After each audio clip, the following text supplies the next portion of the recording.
सत्यम विधातुम निज भृत्य भासितम। क्यों जी, एक बात बताओ, भगवान जब उस समय खम्मे से प्रकट हुए थे तो आज क्यों नहीं होते? जब हुए थे तो आज भी होना था, और जब हुए थे तो अब क्यों नहीं होते? भगवान को तो आना चाहिए।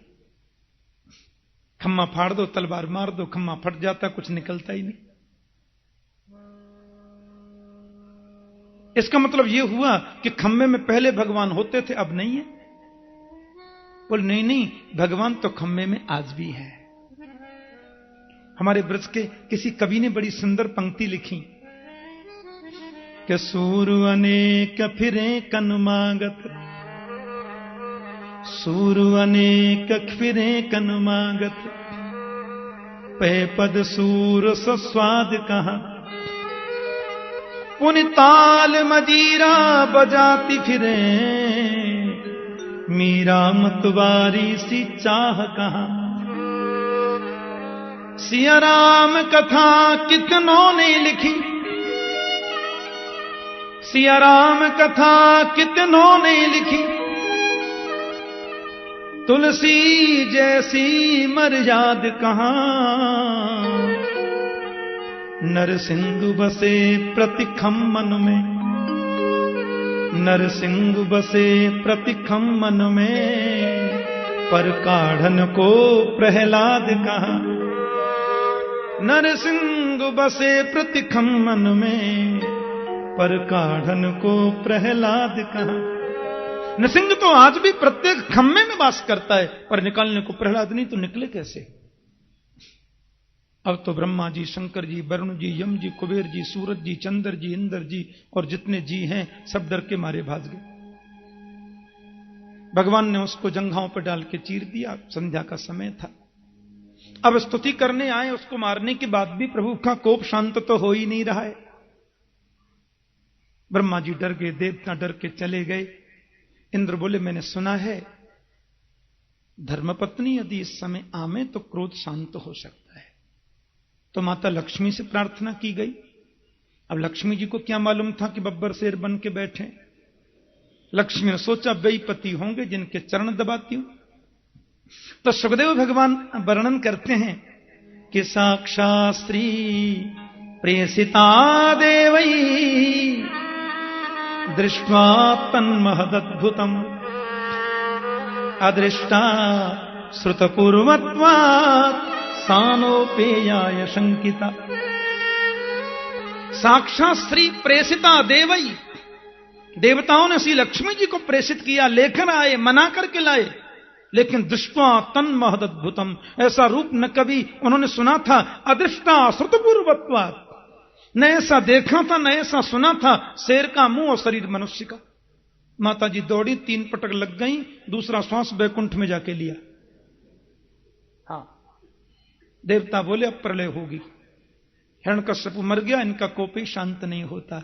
तो नारद ने बहुत प्यारी बात कही, कोई कितनी भी स्तुति गा लो, माता लक्ष्मी भी पधारें तो भी कुछ असर नहीं होगा, क्योंकि मेरे नृसिंह प्रभु के सन्मुख जब तक प्रहलाद न पधारेंगे इनका कोप शांत नहीं हो सकता। तो प्रहलादं प्रेषयामास ब्रह्मावस्थितमन्तिके तातः प्रशमयोपेहि स्वपित्रे कुपितं प्रभु। प्रहलाद जी को कहा ब्रह्मा ने, बेटा आप पधारो, आपके पिताश्री के ऊपर प्रभु बड़े कुपित हो रहे हैं, इनके कोप को तुम ही शांत कर सकते हो। प्रहलाद ने आकर के नृसिंह देव को प्रणाम किया और चरणों में साष्टांग लेते तो मेरे प्रभु के नेत्रों से आंसू झर पड़े और दौड़कर प्रहलाद को अंक में भर लिया। लिखा है भगवान बोले, मुझे आने में यदि विलंब हुआ हो तो क्षमा करना वत्स। प्रहलाद ने बड़ी सुंदर स्तुति गाई। तो नारद जी बता रहे कि वही हिरण्यकश्यप दूसरी बार रावण बना। माता जानकी के बहाने से उसने श्री राम से द्वेष किया और तीसरी बार आज शिशुपाल बनकर हम सब के सामने इसने मुक्ति पाली। तो चिंतन की पद्धति क्या है वो इतना महत्वपूर्ण नहीं है, चिंतन किया कितना ज्यादा है वही महत्वपूर्ण है। जिसमें जितनी तन्मयता आ जाए उतनी ही भक्ति निखरती है। चिंतन की तन्मयता ही भक्ति का परिलक्षण होता है, सर्वोत्कृष्ट परिणति होती है। युधिष्ठिर जी सुन रहे, लेकिन परीक्षित ने कहा, प्रहलाद ने स्तुति क्या गाई। आपसे मैं दो बात बताना चाहता हूं। जैसा कि मैंने कहा था प्रथम दिन कि यहां की कथा में मैं गाऊंगा कम और कहूंगा ज्यादा, क्योंकि माता कात्यायनी के चरणों में निवेदन के रूप में यह कथा है। हमारे परम वंदनीय संत स्वामी विद्यानंद जी महाराज मातृचरणों में जिनको 50 वर्ष पूर्ण हुए हैं, इस उपलक्ष्य में कितना सुंदर भाव। साल भर पहले महाराज श्री ने कहा, एक कथा यहीं कराने का मन है और तुम्हें करनी होगी। मैंने कहा, मैं तो बालक हूं महाराज, संतों की गोद में ही बचपन से खेला मेरा सद्भाग्य। तो क्योंकि ये कथा मातृचरणों में समर्पित है, इसलिए मेरा भाव है कि मैं मूल प्रसंग ज्यादा कह पाऊं। इसलिए 3 घंटे के प्रसंग में शायद 1 या 2 बार ही कोई कीर्तन थोड़ा हुआ तो हुआ, नहीं मूल विषय कहने का मन हुआ था।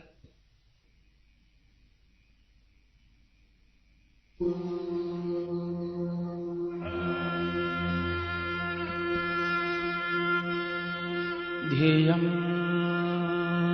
सदा परिभवग्नमभिष्टदोहं तीर्थास्पदं शिवविरिञ्चनुतं शरण्यं वृत्यार्तिहं प्रणतपाल भवाब्धिपोतं वन्दे महापुरुषुते चरणारविन्दम् त्यक्त्वा सुदुस्त्यजुसुरे सितराज्यलक्ष्मीम् धर्मिष्ठवार्यवचसा यदिगादरण्यम् मायामृगम् दैतये सितमन्वधावत् वन्दे महापुरुषते चरणारविन्दम्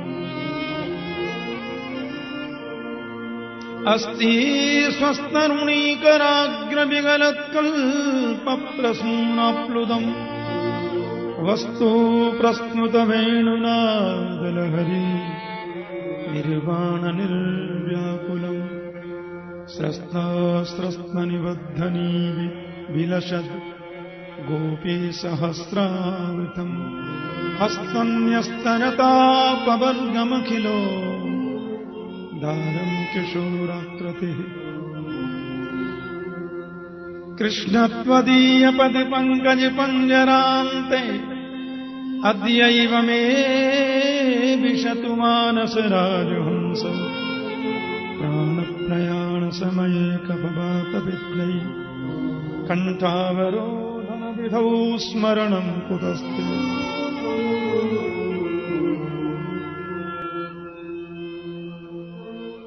वंशी विभूषितकरान्नवनीरदाभा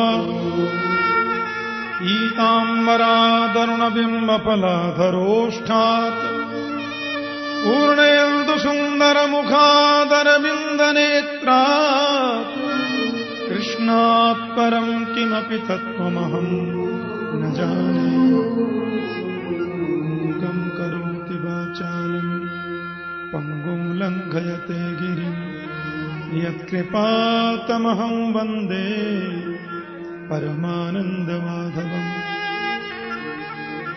अज्ञानतिमिरान्धस्य ज्ञानाञ्जनशलाकया चक्षुरुन्मीलितं येन तस्मै श्रीगुरवे नमः। जय जय श्री राधारमण जय जय नवल किशोर जय गोपी चित चोर प्रभु जय जय माँ माखन चोर। श्रीमद्भागवत महापुराण की जय। श्री सद्गुरु देव महाराज की जय। राजा रामचंद्र भगवान की जय। जय जय श्री राधे द्वारिकाधीश की। परम मंगलमय परात्पर अखिलेश्वर अकारण करुणा करुणालय भक्त वांछा कल्पतरु तड़िद्युति विनिंदक पीताम्बरधारी श्री बालकृष्ण लाल की वांग्मयी प्रतिमूर्ति श्रीमद् भागवत महापुराण। प्यारे प्रभु प्रेमियों, गोविंद की महती कृपा, मां कात्यायनी के दिव्य आशीर्वाद, परम वंदनीय संत स्वामी श्री विद्यानंद जी महाराज के परम पवित्र सानिध्याशीर्वाद से यहां पधारे हुए समस्त संतों की कृपा से और आप समस्त भक्त जनों के भक्तिपूर्ण सस्नेह आग्रह से गोविंद की वांग्मयी प्रतिमूर्ति भागवत जी का परम पावन साप्ताहिक अनुष्ठान चल रहा है। सत्यम विधातुम निजभृत्य भासितम व्याप्तिम च भूते स्वखिलेषु चात्मनः अदृश्यतात्यद्भुत रूपमुद्वहन्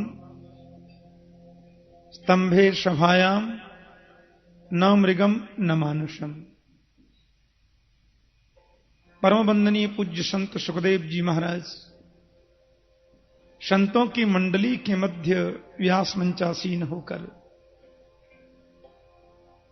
भागवत कथामृत का पान करा रहे हैं पूरे समाज को,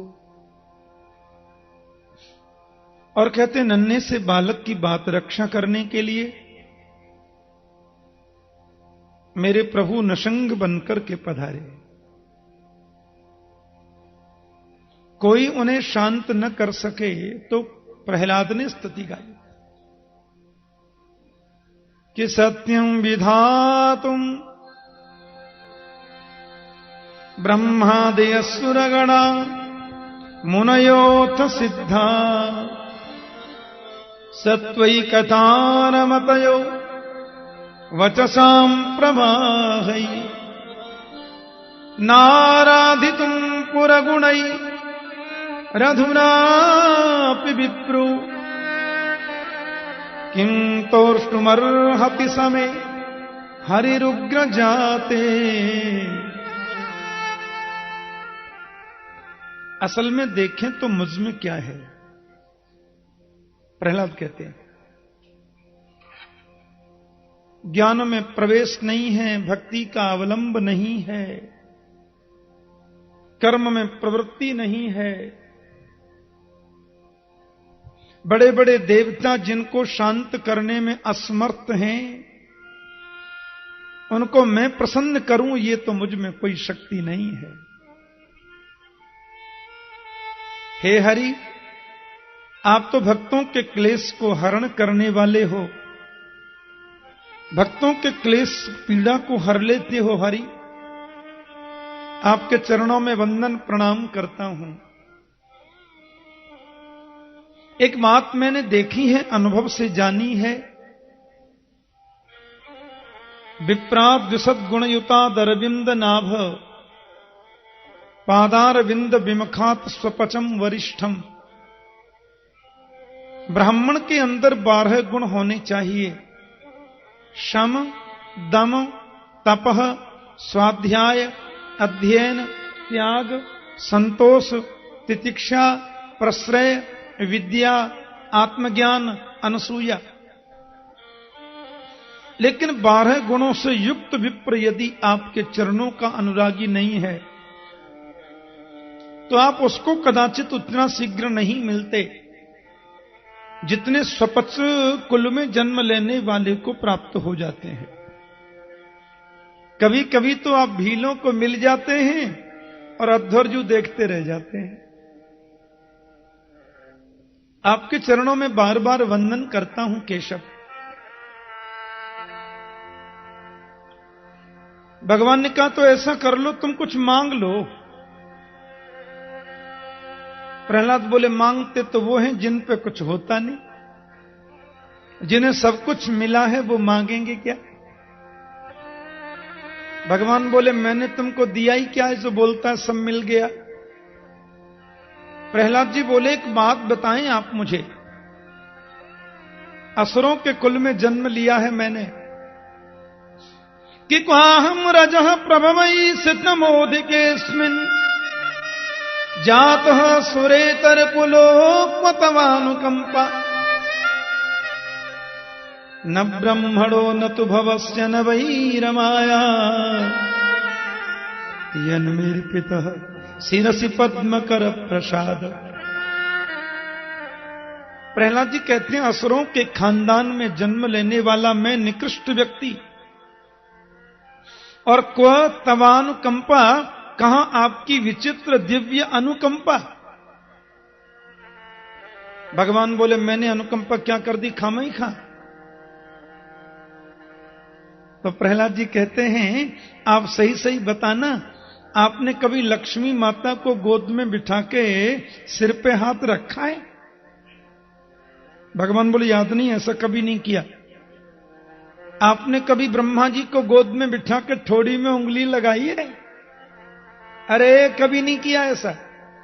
आपने कभी शंकर जी को गोद में बिठा के अपने हृदय से लगाया है? भगवान बोले नहीं लगाया कभी। तो प्रहलाद बोले ये तीनों ही चीज मुझे मिल गई। बोलो जय श्री कृष्ण। अरे महाराज न ब्रह्मणो न तु भवस्य न वै रमाया यन्मेर पिता शिरसि पद्म कर प्रसाद। जो सुख ब्रह्मा को नहीं मिला, शंकर को नहीं मिला, रमा लक्ष्मी को नहीं मिला, वह वरदहस्त आपने मेरे सिर पर रख दिया। कितना बड़ा सद्भाग्य है, कितना बड़ा पुण्यात्मा हूं मैं। किन शब्दों में बताऊं आपकी महिमा केशव।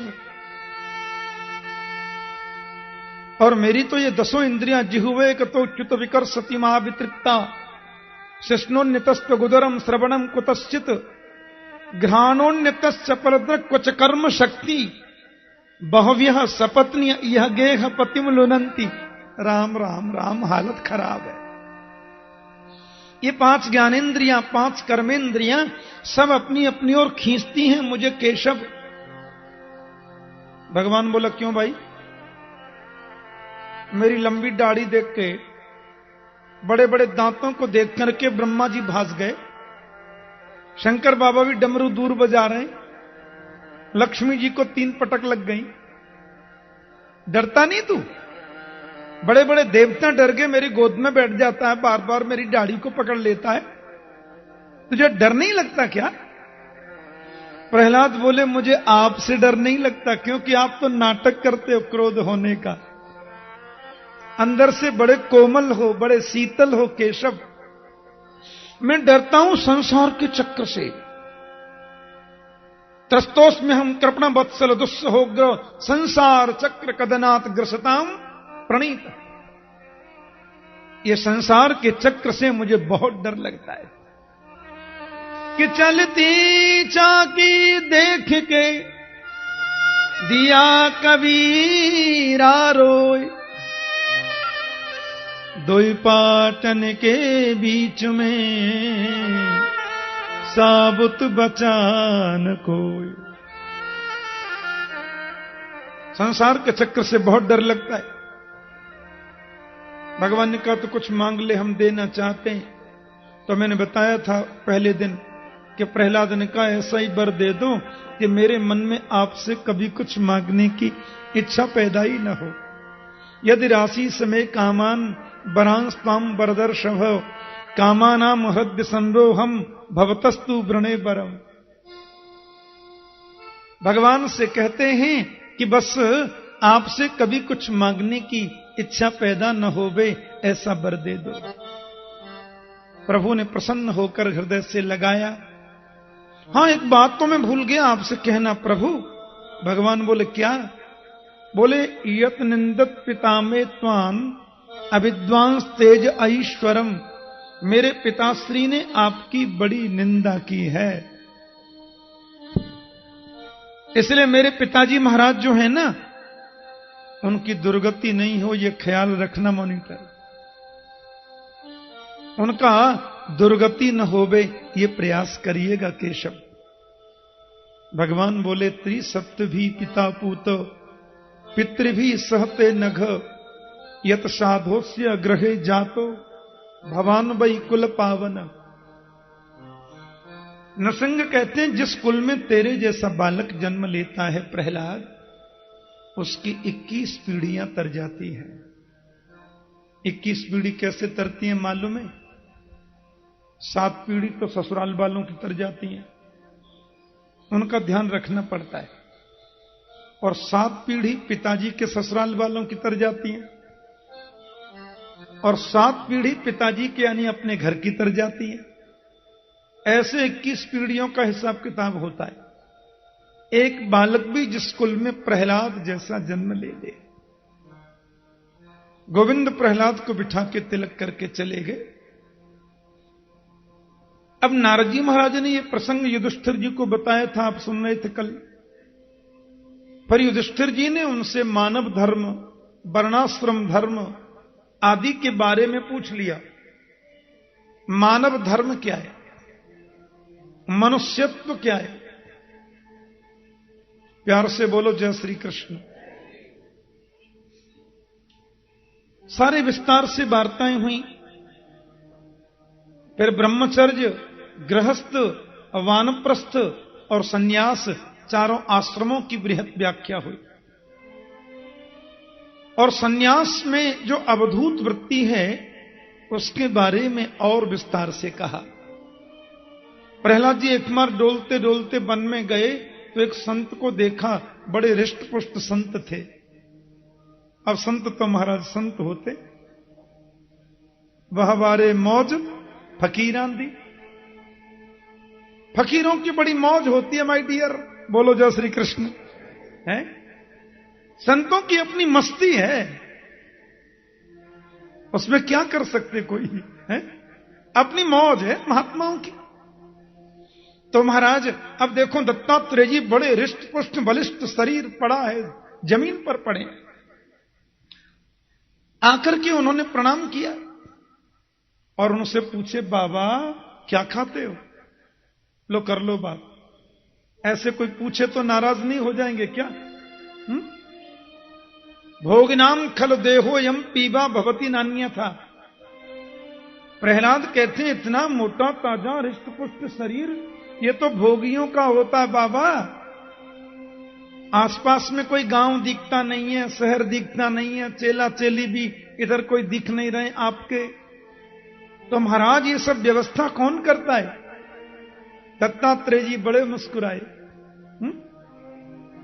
अरे चाह गई चिंता नसीब मनुआ वे परवाह, जिसको कछु न चाहिए सोई शाहंशाह। दत्तात्रेय जी बोले देखो ये धन जो होता है न प्रहलाद, ये दुख रूप है। हां, पश्यामी धनिनाम क्लेशम लुब्धानाम अजितात्मनाम, ये भागवत में लिखा है। प्रहलाद जी से दत्तात्रेय जी कहते हैं कि मैंने धनियों के कष्ट को बड़ी निकटता से देखा है। धनियों का कष्ट बड़ी निकटता से देखा मैंने। राजतः चोरतः शत्रो स्वजनात पशु पक्षित।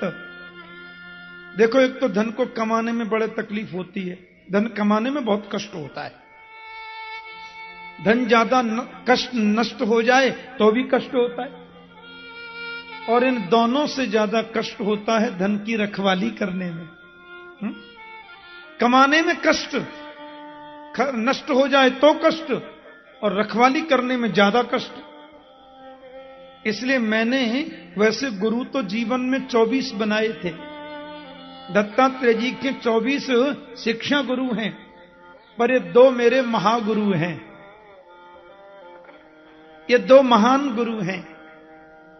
मधुकार महासर्पो लोकेस्मिन्नौ गुरुत्तमौ।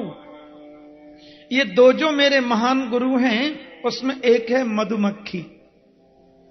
मैंने मधुमक्खी से सीखा कि कितना संग्रह करती है, ले कोई और ही जाता है। तो काय का संग्रह करना भैया। और अजगर सांप को गुरु बना के मैंने ये सीख लिया था कि अजगर करे न चाकरी, पंछी करे न काम, दास मल्लू का यूं कहें सबके दाता राम। अजगर किसी की नौकरी करता क्या? अरे अपन तो संत हैं, अवधूत हैं, महात्मा हैं। मिल गया तो बहुत बढ़िया, नहीं मिला तो डबल बढ़िया। इसलिए कोई इच्छा नहीं रखते मन में, कोई अभिलाषा नहीं रखते मन में। और बहुत शांति मिली है, बहुत सुख मिला है, बहुत आनंद मिला है। दत्तात्रेय जी को प्रणाम करके श्री प्रहलाद जी चले गए। त्रिपुर दहन आदि के प्रसंग का वर्णन किया। जीवन की प्रत्येक परिस्थिति में भगवान का स्मरण करो, यह बहुत जरूरी है। हम लोग भगवान की याद नहीं करते ऐसा बिल्कुल नहीं है, सब याद करते हैं। हाँ, भगवान का स्मरण तो सभी करते हैं, लेकिन जब कष्ट आता है तो करते हैं, पहले तो करते ही नहीं। हमारे ब्रज में दोहा सुनता था मैं बचपन से कि वो क्या कहते हैं, दुख में सुमिरन सब करें, सुख में कर ही ना कोई। जो सुख में सुमिरन करे तो दुख काहे को होए। अपन दुख में याद करते हैं भगवान की। मैं शायद कथा में किसी प्रसंग में कहा था कि किसी दुख में याद करना या किसी कामना से याद करना, ये दोनों ही भक्ति मतलब की भक्ति है। भगवान की याद तो निष्काम भाव से करो, किसी कामना से नहीं, कष्ट की निवृत्ति के लिए नहीं। हम लोग जो हैं जब सुखी हो जाते हैं, थोड़ा धन ऐश्वर्य बढ़ जाता है, तो प्रभु का विस्मरण कर देते हैं, याद नहीं करते। अच्छा, वो हमसे कुछ मांगते हैं क्या? सोना चांदी हीरा जवाहरात मोती माणिक आपसे कभी कुछ मांगा? वो तो एक ही बात कहते हैं कि कभी कभी मेरी याद कर लिया करो। हम वही नहीं कर पाते। अब गजराज जो हाथी था ना, गजेंद्र, उसकी कई पत्नियां थीं और बहुत बच्चे थे। बड़ा हृष्ट पुष्ट बलिष्ठ शरीर, त्रिकूट पर्वत की कंदरा में रहता था, पत्नी बच्चों के साथ में वास करता था। और जब झूमता हुआ गजराज चलता ना, तो छोटे छोटे सियार हैं, खरगोश हैं, हिरण हैं, जय जयकार लगाते। तो बोल देता, डरना नहीं, मैं जंगल का राजा हूं, मुझे स्मरण करना, मैं तुम्हारा कष्ट मिटा सकता हूं। अभिमान हो गया था उसके मन में। एक बार अपनी पत्नी और बच्चों को ले जाकर के जब नीर पीवन हेतु गयो सिंधु के किनारे, सूरदासी गाते, वो सरोवर जो थी ना, सिंधु जैसी लगती थी। सरोवर क्या थी? सागर जैसी थी बिल्कुल। पत्नी बच्चों को लेकर के उसमें प्रवेश किया, मल मल के नहला रहा है पत्नी को, बच्चों को, सबको प्रेम से है। उसी में कोई रहता था, ग्राह ने पैर पकड़ लिया। तो गजराज कहता है, किसी छोटे जंतु ने मेरा पैर पकड़ा, अभी उसको मालूम नहीं अपन कौन है। जब मालूम चलेगा, हो महाराज का पैर पकड़ लिया गलती से, माफी मांगेगा, माफ कर दूंगा बाद में। ऐसा उसने सोचा, पहले नहा लूं। अब नहाते नहाते उसको लगा कि मैं कुछ कमजोर हो रहा हूं, क्योंकि ग्राह तो जल का जंतु है। अब इसके रक्त का पान कर रहा है, उसकी शक्ति बढ़ती जा रही है। प्यार से बोलो जय श्री कृष्ण। उसको पान कर रहा है।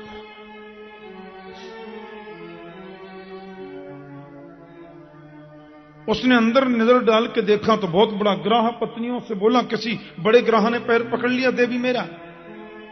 बच्चों से कहा, अरे बच्चों, मैं बड़े संकट में पड़ गया हूं। अब पत्नी बच्चों ने सूंड पकड़ के बहुत खींचा, लेकिन वो तो छोड़ता ही नहीं।